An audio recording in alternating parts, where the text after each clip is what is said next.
Are you a podcaster? Maybe you've got that big idea and you're looking for a network to join. The multi-award-winning Ozcast Network can get your content to eyes and ears all over the world.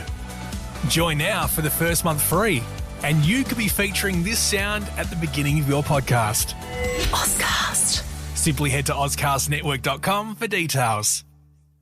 Life is uncertain. It's okay to feel stressed, anxious, worried, or frustrated. CalHope can help. Access CalHope's free and secure mental health resources. Call 833-317-4673 or live chat at calhope.org. Dr. Travis Brown, what is This Medical Life all about? This is the pursuit of knowledge as we learn about diseases from the ancient times to the present day. These are the stories of medicine.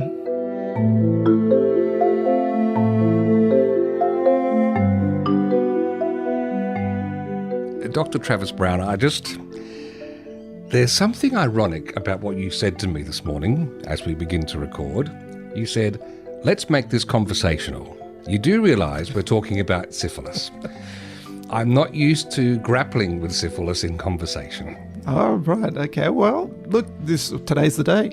So, look, yeah, it's getting perspective on different diseases is always a bit of fun. And you'll have more to add as we go along, more questions. So this will, raise up a whole bunch of questions that sometimes you didn't even think we had, really. And yes, we're talking about syphilis today. Excellent. And not only to be helpful for GPs, but if you're putting your Tinder profile together, you can probably take some notes out of this as well. Oh, yeah. Syphilis negative is probably a positive, I guess. Fantastic. And look, the story of syphilis, the significant story from a historical point of view, actually starts at the end of the 15th century in Europe. Now, this was a turbulent time around the 1490s. You had in Europe there was the Vatican. You had the Pope Innocent III was in conflict with an Italian king by the name of Ferdinand I of Naples over unpaid debts. And so what happened was the Pope then offers the Kingdom of Naples to Charles VIII of France. And this causes a whole bunch of conflicts throughout Europe. Throw into the mix, we have Christopher Columbus returning from his expedition in 1493 from this quote-unquote New World. And then by 1494, you've got the French army led by Charles VIII entering Italy with 25,000 men, including mercenaries from all over Europe to take over Italy. And then what ends up happening is Charles VIII enters Rome with essentially no resistance. This is like watching the beginning of a murder mystery, and at the moment I still don't know who done it.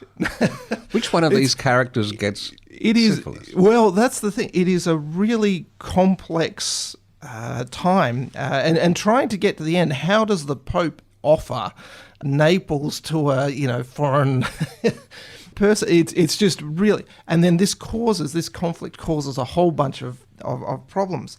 But when they take over Rome descends into a state of anarchy, and you've got what they say immorality and depravity that occurred for 1 month. So you can imagine a foreign army taking over a city, and for a month it's anarchy, and anything goes.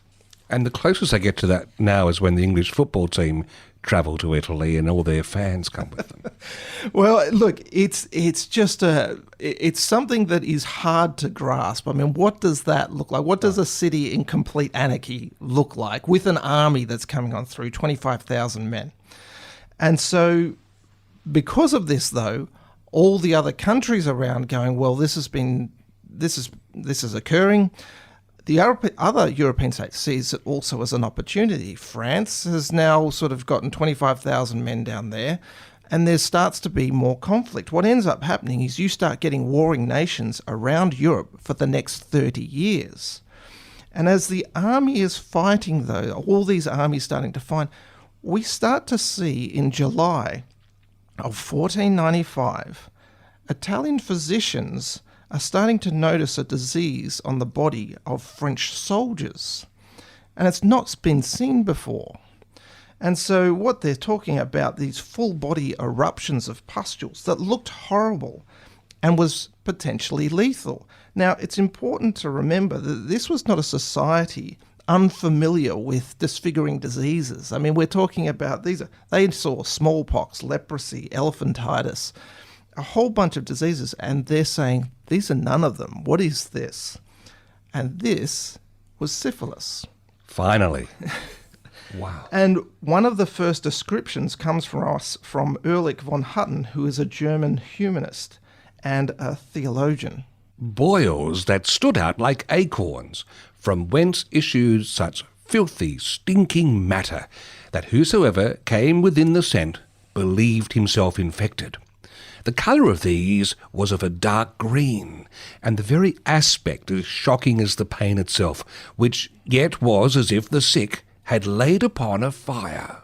And so this is one of the first descriptions that's come through to us from the European experience. And it was actually a description of himself. Oh. And he was a sufferer. And so there also happens to be one of the what is quoted as the first portrait of the syphilitic patient. And it was painted by Hans Holbein, the younger, of Hutton's death. And you can actually go online and see this picture of a patient with pretty much boil-type lesions on their face. Do you mind if I don't? No, it's fair enough. But you can see what they were seeing. And so these were syphilitic lesions on the face of secondary syphilis. And so what we have also is two physicians at the time, a Fernandez de Olvido and a Ruy Diaz de Isla. And this is around the 1500s. And they believed this was a new disease. They wrote that this is an unknown disease so far not seen and never described. Another physician, de Vigilo, in 1516, he described the disease, and he said, the disease begins from an indurated ulcer on the genitals, is contagious and transmitted sexually, later would come as a generalized rash, and much later would get these tumor lesions on the skeleton and skin, and they were called gammata. Mm-hmm. Now, this is actually an accurate description of syphilis as we know what it is today. And the question then is, how is this a new disease? Because you would have thought Europe would have seen all the diseases there are, considering how many people are around. And there are a few theories then as to how this became, a new disease, so to speak. And it's an association with the voyage of Christopher Columbus. Oh, a gift he's brought back from the New World. That's right. So there are a few theories, and I'll just go through them quickly. One's called the pre-Columbian hypothesis. So that's not to do with him. But it said, look, this was a widespread disease around the world anyway. But syphilis had previously been mistaken in Europe for leprosy. Oh. And so they thought mistaken identity. Mm-hmm. And the diseases that they cause somehow became aggressive in the 15th century. So this was not a new disease, but a new variant of a disease. That'd be similar to what we're seeing with COVID at the moment, where there are new variants coming through, etc. That's the theory. That's the theory of the pre-Columbian, that it was not a new disease, but it was a new variant of it. And then we've got the Unitarian hypothesis, and this is saying that there are treponemal diseases, so the organism that causes syphilis also has some other diseases that it's associated with, other skin diseases, what we call yaws and pinta, which I'll discuss a little bit further later. I hope you do.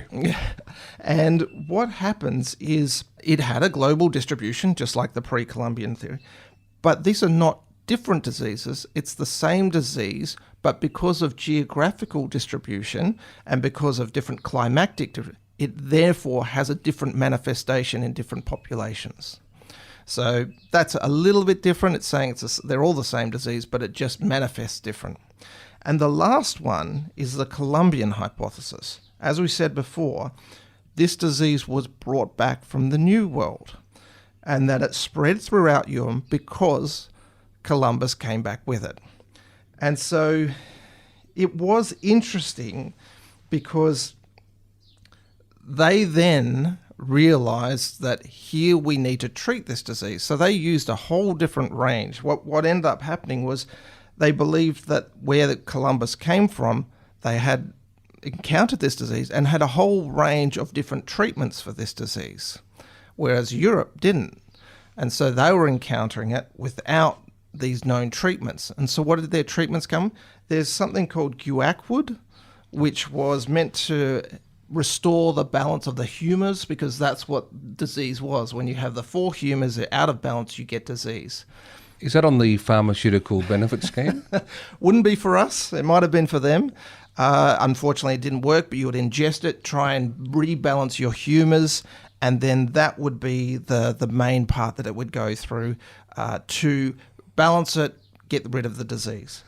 The other one, though, was that this was a theory of contagion, that this was from invisible particles. And when you think about it, for them, they were invisible particles. And how did you get rid of it? Well, you used mercury. Of course you do. So we already had these, mercury was used already in Europe for skin conditions. And then it was used for this new, well, we will say syphilis, but this new disease that they came across. So they would put these people into these pretty much fumigation hoods where they would put mercury in, they would rub it over themselves, and you would end up inhaling it, which is the most toxic form of mercury. I'm taking you're not suggesting this. Absolutely not. No, but the belief was that then you would get rid of these particles by passing it through. And now mercury, you would diuresis, so urinate, and salivate. And so mercury did both of them. And the problem is that the aim was to produce like 3 pints of saliva. Mercury saliva. Well, yes, it would have been that. And the problem is, though, mercury's toxic. And so the problem is you would get side effects of severe mouth ulcers, loss of teeth, kidney failure, and you would get peripheral nerve disease. And when we're talking about them salivating is a toxic effect of mercury. So their therapeutic goal to make you salivate was actually an acute toxic effect to salivate with mercury poisoning. You're not really selling this. No, and what we will say is, there's a saying, a night with Venus and a lifetime with Mercury. And so that's... You are smooth. So that's where that saying comes from. And so here's the problem. Would you prefer to die of the disease or the treatment? But the problem is the treatment doesn't treat the disease. It's not a cure. It's just a treatment. And so a lot of people would have gone into mercury, toxic poisoning and ended up dying of mercury poisoning because they had syphilis. Now, the name syphilis comes from a poem in 1530, saying, is it Girolamo Fracastro? I'm sorry if I butcher that, but he wrote a poem that's Syphilis Civ Morus Gallicus. And this was a story of a shepherd whose name was Syphilis and who insults the sun god of Haiti. And in retaliation, the god sends a plague to Haiti. Or Haiti. I'll have to start it again. No, we're leaving this in. This is beautiful. Now, the first victim is syphilis. And so these manifestations, and this is where it got the name from, but the name was actually named later for us. So the European countries at war who were continuing this war and seeing all these people dying from the war and then dying from syphilis, they started associating the disease with their enemies or their neighbours. And so you have Italy, Germany and UK call it the French disease. You have the French calling it the Neapolitan disease. Russians called it Polish disease. Polish called it German disease. And then you've got the Danish and Portuguese, North African calling it the Spanish and Castilian disease. And the Turks called it the Christian disease. The northern Indian Muslims blamed the Hindus. Hindus blamed the Muslims. And then everyone blamed the Europeans. It's like a global version of Pass the Parcel or Pass the Pustulence. Well, that's right. And and everyone was seeing the disease and no one could do anything about it.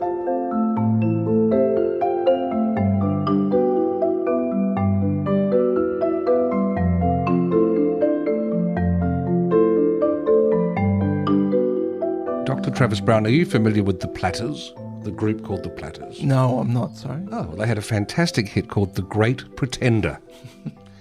And you've got a similarly intriguing title for this next part of the act. Well, this episode is called the Great Historical Defamer, and Not quite the same ring to it. no, but when I was looking through Syphilis and studying the history behind it, I realised when I was looking at all the historical figures, it's not uncommon for almost any famous figure to be accused of syphilis, and Whether or not they had it, it was well, just... that's regardless. And honestly, you wouldn't actually know that they had it unless you could find evidence now that they had it, because, again, it wasn't named or known about until the last century as to what caused it, and also the diagnostic test for it, and even the symptoms. And that's why syphilis is also called the great mimicker, because it has such a variety of symptoms. You might not attribute, that was syphilis. It looked like something else, or the disease looked like something else. And this part really will show that part, because there's a list of people that I've just thrown down, some of them in front of you there, Steve, of who's been accused of having syphilis. It's like my bedtime reading list, by the way, which is now rather scary. Writers like Thomas Chatterton, Keats, James Boswell, Heinrich Heine, Dostoevsky, Oscar Wilde, and also some philosophers too, Friedrich Nietzsche and Arthur Schopenhauer. And the list keeps on going on. You've got monarchs such as Henry III or Henry VIII, Charles V of France, George IV of England, Paul I of Russia, and then there's other names that just come out there: Al Capone, Beethoven, Van Gogh, even presidents such as Abraham Lincoln and George Washington. If you search... We probably just missed a president who might have been up to this. Again, these are the names that come up. Now, could have they had it? Yes, they could have had it. It's hard because it's not... you can't look back and say, oh, they definitely had it. We didn't have a diagnostic test back then. But this is more than just an accusation or, historical interest. Mm-hmm. This, for me, is almost a character assassination. And so what we look at is it's arguable that probably syphilis has one of the most associated, stigmatized names and diseases that medicine has. So you throw enough mud, some of it sticks. Well, even the accusation of it, like it has almost like a biblical, association, like this deviant or, something that is just, a shame of, having this associate. And to try and understand why, I had to try and work out, well, where does this diagnosis sit? What is the junction that this sits at? And I realized, it took there's a few cross sections, and the first is it's not just a disease, it's a sexually transmitted disease. So this goes into the area of taboo. Even in today's society, as we like to think we're liberal with discussing sex and everything, sexually transmitted is still a shame, an embarrassment, and let alone getting a disease from this, from sex, it's a taboo. Yeah, our society is squeamish when it comes to that. It'll watch gory violence, yes, but it won't talk about that. That's right, and won't be open and honest and say yes, these things happen. So let me just test that. Can you talk about some of your intimacy? Oh, that's on a different podcast. Okay. So yeah, listening to that. Nicely deflected. But this also has a second, aspect to it, and sex and going into this, almost a religious connotation, and so right and wrong, morality, and then you go into this of uncleanliness. Disease is wrong. Disease is, from historical perspective, disease is, either a punishment by the gods, or it is a, punishment sought by the downfall of humanity. And so this is a disease then caused by promiscuity outside the bounds of monogamy, and you could even say the sins of the flesh. And so you've got a sexually transmitted disease, this sort of background of religious connotation, and then you've got the symptoms. And again, we just mentioned that it was the great mimicker, these diversity of symptoms, but you have a whole set of stages of disease that go from primary, secondary, latent to tertiary, all the way from genital ulcer or generalized rash, all the way through to cardiovascular manifestations. So any organ can be involved in the really late stage.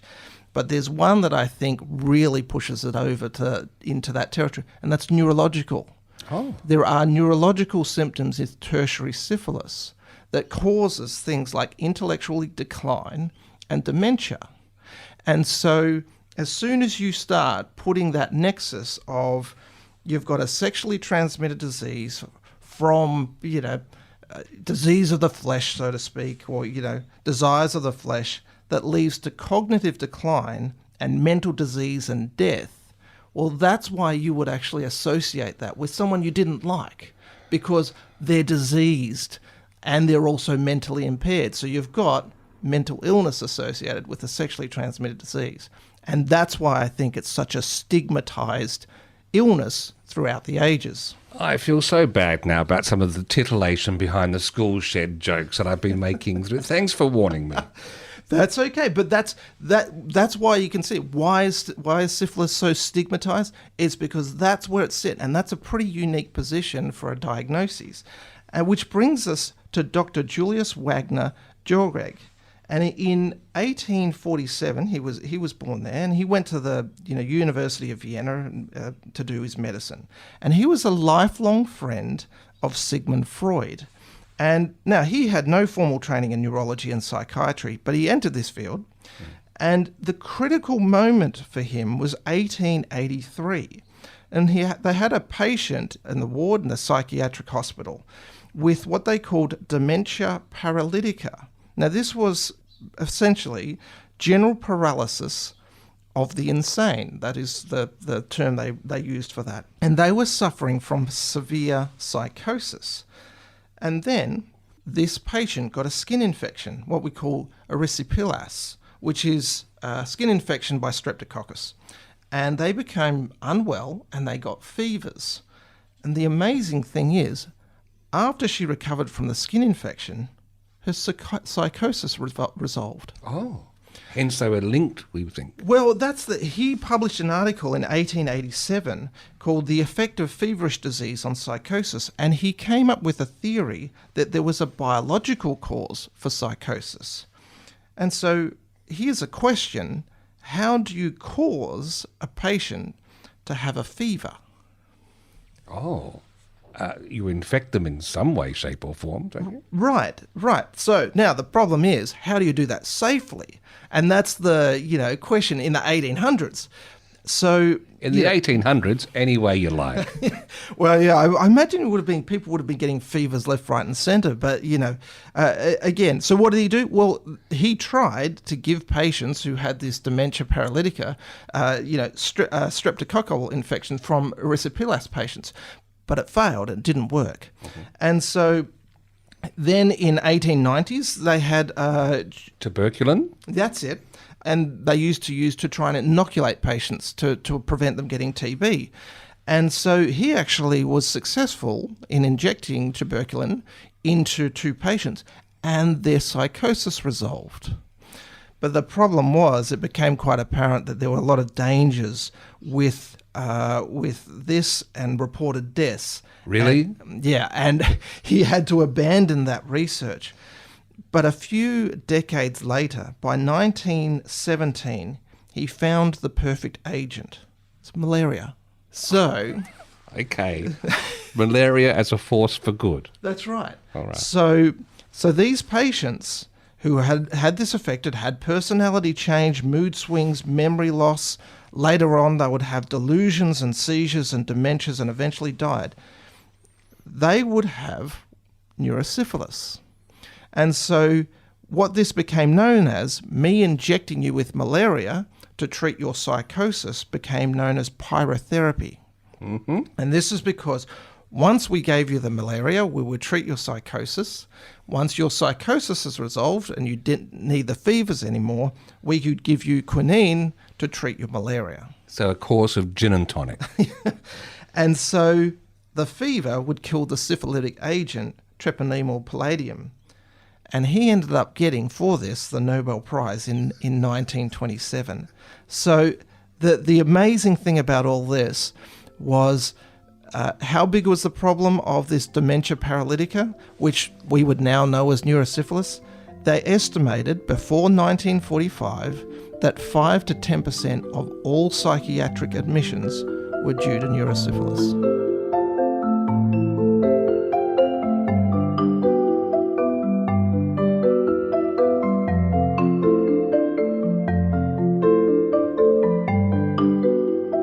Dr. Travis Brown, I am intrigued to think about where you're going to take us now on this journey with syphilis. So now let's look at the organism and what we know about syphilis. And so the organism is treponemal pallidum. And if you look at the name, this is Greek. So treponen is to turn and nema is a thread. So we call this organism, this bacteria, a spirochete. And that just means it looks like pretty much a corkscrew. And again, there are other treponemal diseases. These are subspecies. So that pinta and yaws, these are skin conditions. They're uncommon. We certainly hardly ever see them in sort of Western society. Pinta causes these skin discolorations in 3 stages. Yaws causes these papillomas and ulcers. And again, they're chronic skin conditions, infections that are passed by direct contact. So they all manifest in similar ways, but syphilis is the sexually transmitted infection of it. And so, to be honest, the organism is extremely difficult to culture, and it's not routinely done. And even to see the organisms, it's quite unusual. And, we use something called dark field microscopy, and again, that's not routinely done. And so when we look at the disease itself, if someone has syphilis and they have a sexual contact and they're active, the chances of them passing it on from one person to the next ranges between 10 to 80%, depending on where the lesion is, depending on how infective they are and at what stage they are. Mm-hmm. And it takes an incubation time of 10 to 90 days, but the average is 3 weeks. And so when we look at the stages, we now have pretty much 4 stages. It's called primary, secondary, latent, and tertiary. And the primary infection is, as it sounds, is the first one. And so people get this painless papule on their genitals and turns into a large, what we call chancre, which is effectively a deep ulcer. The interesting thing about this disease is, even though it's this large ulcer on someone's genitals, it's actually painless. So is it, not that I want to give it intelligence, but by doing that, it's less likely we're going to be scratching at it. Isn't that the case? Yeah, no. So the amazing thing, how do you get this big, massive ulcer on someone's genital and they don't feel it? And it's because the organism actually kills the nerves around it. Mm. And so you're able to, if you were a sufferer, able to ignore it because it's not a really, debilitating, painful lesion. And so what ends up happening is if it is ignored, the ulcer will resolve. And what then will happen is these people also tend to get lymphadenopathy, so their regional area, again, the lymph nodes will swell up, but that will also resolve. What will happen later is secondary syphilis, and this is where you get pretty much a fulminant rash, a disseminated rash. People will have these flu-like illness, headaches, loss of appetite. Again, they will get lymph nodes around their body going up, and they get this hands and feet macular-papular rash. Right. And that's the secondary stage. And then we go into the latent stage, and this is subclinical, and you might get flare-up of the secondary symptoms coming to and from. But other than that, you could probably ignore it. Great. And the last stage is the tertiary stage. So 1/3 of patients who get syphilis who aren't treated will go into tertiary stage. And now this is, it can be between 5 to 20 years after the latent period, so a really long, a long time. Now, as we said before, any organ can become inflamed. The significant ones is cardiovascular, and if you get infection, that can be life-threatening. There's an interesting thing, and it's associated with the neurological symptoms, something called Argyll-Robertson pupil, which was in the 1800s, and this was a person that noticed, historically it's called, prostitute's pupil. And this is because, pupils, they said, much like prostitutes, would accommodate but not react. It was sort of that was the phrase they used, but it was like, because prostitutes were exposed to syphilis, got syphilis, they would have neurosyphilis, and so their eyes would be affected, and so they would focus, but they wouldn't react to light. So you were getting these... So the pupil wasn't dilating? Or... No, it would be able to focus, but it wouldn't react to light. And so that was part of neurosyphilis, and again, prostitutes would be exposed to that. And so you have all of these constellation of symptoms of a disease which is really, worldwide spread. I'm going to make a note to carry a little torch on my first date. And, but the unfortunate thing about all this is the treponemal organism can cross the placenta.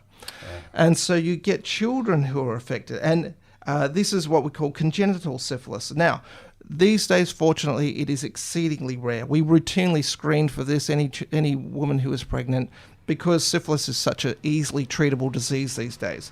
But if a child does have it, the symptoms they have, they can get severe anemia, jaundice, blindness, deafness, meningitis, a rash, but they also get this thing called a saddle nose deformity. And it's interesting to see. And they effectively have a collapsed nose. And it's sort of a no-nose. Even in the 17 or 1800s, they had something called the no-nose club, where, in England, there was a guy by the name of Mr. Crumpton who would actually have a meeting at a pub, and he would pay for everyone of the no-nose club to have a meal. And these were people who all had congenital syphilis, because the saddle nose deformity meant they effectively didn't have a nose. So it looked like a saddle, I suppose. It's just, it will sound weird, but the perfect example of this in modern day is from Harry Potter. Lord Voldemort. Now, not that, I'm not suggesting that that's 8 movies about congenital syphilis or anything, but...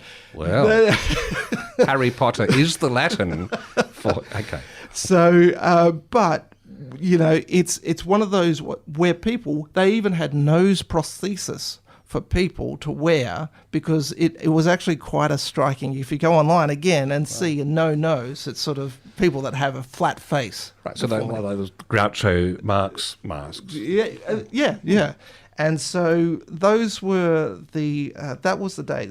The problem is also with a mother having syphilis is that there's much more increased chance of miscarriage, stillbirth, and prematurity. So again, a really sort of devastating disease that we now probably don't realize how lucky we have it with the advent of penicillin. So, how do we test?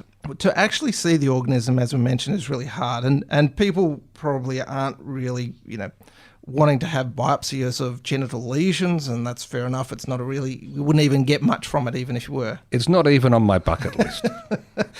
So what you would have is we actually test it via our immune system. So we use serology. And so there are 2 different types of tests. And one tests the activity. So we have the RPR, which is a rapid plasmin reagent, and we have the VDRL, which is venereal disease research lab tests. And they just test different parts of the body. So RPR we use in serum for serum activity. And CSF, we use VDRL. And we use different dilutions to measure how active the disease is. And if it's over 8 to 16 dilution, then that shows the disease is active. And we actually use this to treat. So if someone has syphilis, we use the RPR, is usually from serum. We use this to monitor when we're giving you penicillin, does it come down? And the last part we use is antibodies. So these are things against the organism itself. Something that we just abbreviate to FTA is fluorescent antibodies, and we either use TPHA, which is hemagglutinin antibodies. And if someone's been exposed to syphilis, these will be positive over time. Well, there we go. Are we on top of this, or is it increasing a little bit? Unfortunately, it's increasing a little bit at the moment. So the disease of syphilis is getting more prevalent. We're having more incidents. And so it's just trying to remind, even though it feels like it's an ancient, like biblical disease, and, you know, we have evidence all around the world of it in areas, it's actually still about, it's still prevalent, and we've got increased incidents at the moment. And I hope that episodes like this, getting the word out for GPs, and even more broadly than that, together we can help put syphilis to bed.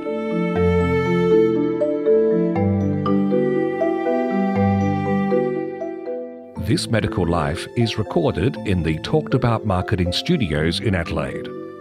For show notes and more information about the podcast, visit thismedicallife.com.au.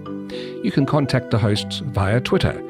Dr. Travis Brown is at Dr. Travis Brown. That's DR for doctor. And Steve Davis is at Steve Davis. Editing and production is by Tim Whiffen. Design is by Tom Buzenjut. This has been a Pathnotes Proprietary Limited production.